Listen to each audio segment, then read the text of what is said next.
Okay, hi. So I just watched like literally 2 videos on how to make crop tops. So now I'm really inspired, so I'm gonna do it. Okay, I need to tidy this up first cause yeah, I'm not gonna film with that shit.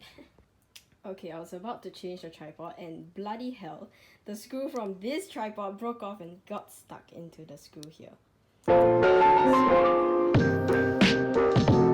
Daddy? So these are the clothes I plan to crop today. Yeah.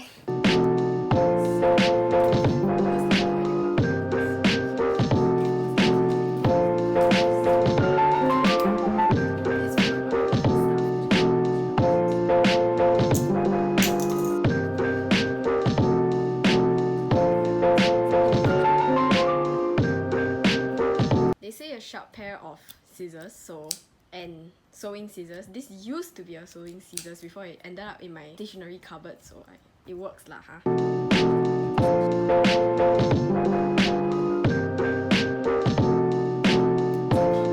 Oh my god, this is not a sharp scissors. I think I just suck lah. Oh shit, I cut my sheets!